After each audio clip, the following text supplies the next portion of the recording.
AFR On Demand is brought to you by Breck Golf. Try Beaver Creek today, just 20 minutes from downtown Baton Rouge in the Zachary area. They've got a PGA Tour driving range, a short game practice area, 30 to 40-yard practice shots. It's a great place to chip and putt and practice if you don't have time for a full round. Book your tee time today, golf.breck.org. golf.breck.org. At LSU, help me out with the button there, Moose. So LSU heading up to Eugene today. They are wheels down and wheels up and then touchdown in Eugene. They'll get ready to play Gonzaga on Friday. In the Eugene Regional, Stephen Carr covers Gonzaga. He's the host of the Locked On Zags podcast. Good enough to join us for a couple of minutes here. Stephen, thanks for the time, man. How are you? You got it, man. Appreciate you having me on. I'm good. How are you? Great. It's our pleasure. Look, man, I know listening to a lot of the Gonzaga players talk and doing some research, they were really, really set on making program history and hosting a regional for the first time. That didn't happen. So what happens now? Does that disappointment linger? Does that fuel? How does this team process that?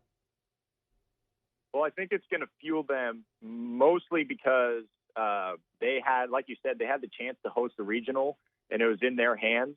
And they laid just two enormous goose eggs in their final two games of the season against San Diego. And really, I think they only had to win one of them to get that regional hosting gig.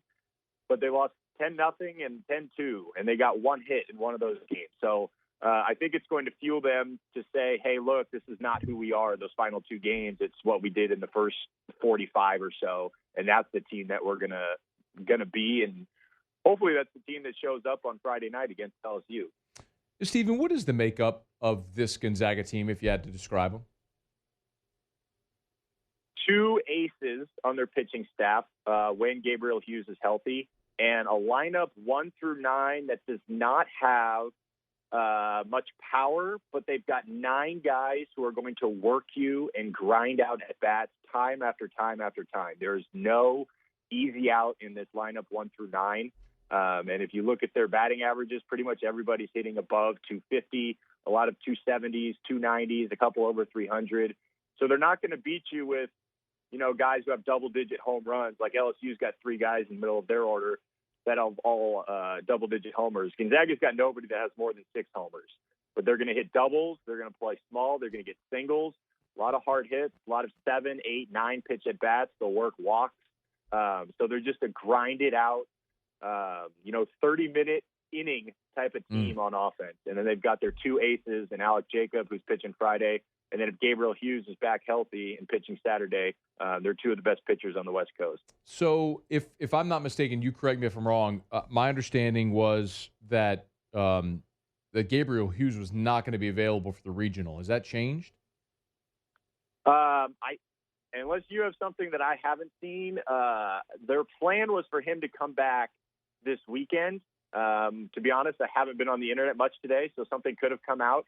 But if he's not available, that definitely changes things for Gonzaga because they don't have a consistent third starter behind Jacob and Hughes. So it'll be interesting to see if he is out, how exactly Gonzaga uses their pitching rotation. I'm pretty sure I saw that Kendall Rogers from D1 Baseball tweeted that Hughes was going to be out for this regional, which would certainly look if any team that loses a starting pitcher in a regional, it's obviously impactful. So let's talk a little bit about Alec Jacob, who's going to get the ball.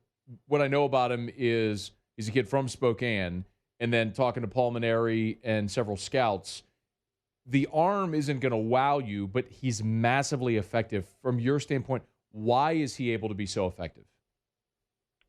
He's got absolutely nasty off-speed stuff, and he mixes it up with his fastball incredibly well and keeps hitters off balance the entire game. I mean, his whip is below 1. His opponent's batting average is below 200. He struck out 103 to 17 walks this season. He has not lost a start in conference play. He's only lost once all year.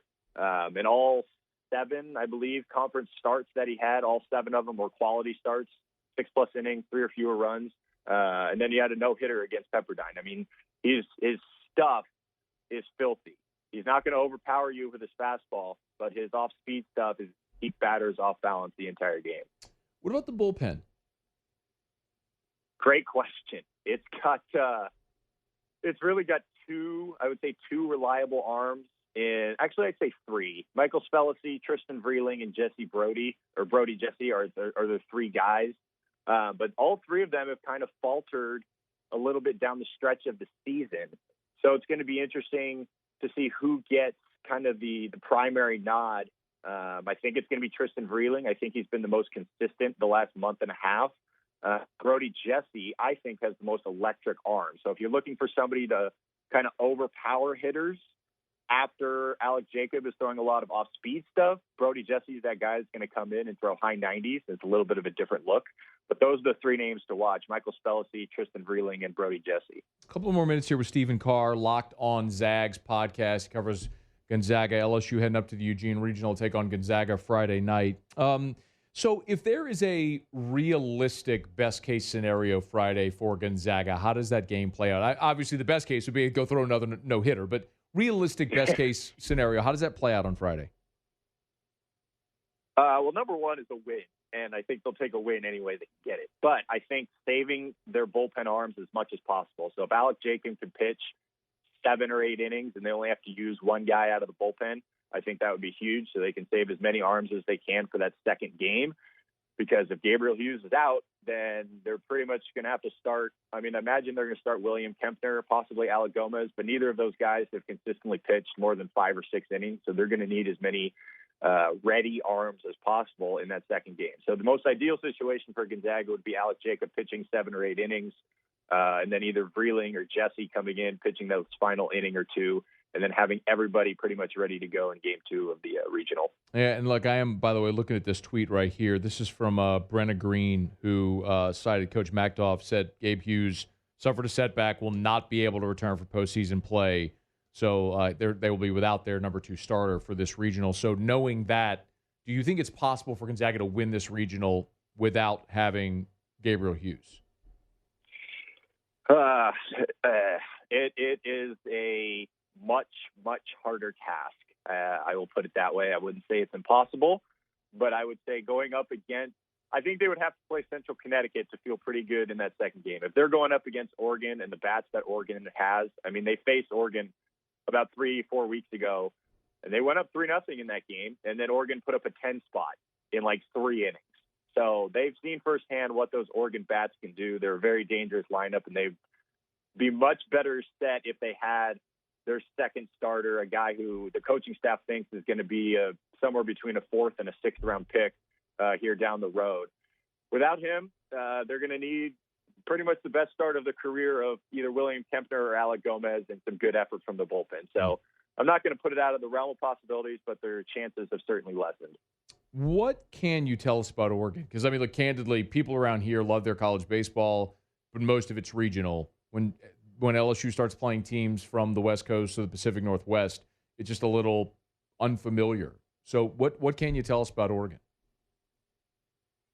They've got a guy who set the school record in doubles. They've got 5 guys that are hitting over 300. They've got a dude who hit 15 homers this year. I mean, they're a really, really, really good offense, and they've got 3 starters who are basically all co-aces.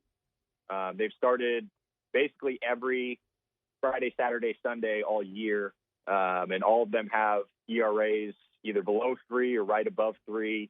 They're a good team, and they're ranked in the top 15 nationally for a reason, and they're going to be very, very hard to beat in this regional, especially playing at home. If you had to pick it, who do you think comes out of the Eugene Regional? Realistically, I would say Oregon probably doesn't lose a game and gets through the regional. Okay. Man, regional time is a lot of fun. People down here are pretty optimistic or maybe cautiously optimistic that the Tigers can go be a dangerous 3 and make some noise, but starts on Friday night against Gonzaga. Stephen Carr, he's on Twitter at SCarr. Is that G0? It is. There's somebody that has SCarGo with just the letter O. Oh, and he tweeted you were one going time, for SCarGo. I love it. I am such a pun guy. I love that so much. Yes. All right. Love it. All right. So that's brutal, though, for people actually trying to search your name because they'll never find that. I mean, that's like, a little Easter egg with the SKARRG0. SCarGo. Escargot. I love it. So, dude, your cool meter, and this is in my book, which doesn't really say much, just went up like 10 spots. I love it. Hey, it means something to me. Well, I'm glad it means something to you. Everyone else who's listening right now is rolling their eyes at me, and I don't blame them. But by now, they should all be used to it. Steven, enjoy the baseball this weekend, man. Thanks so much. Take care. Appreciate it.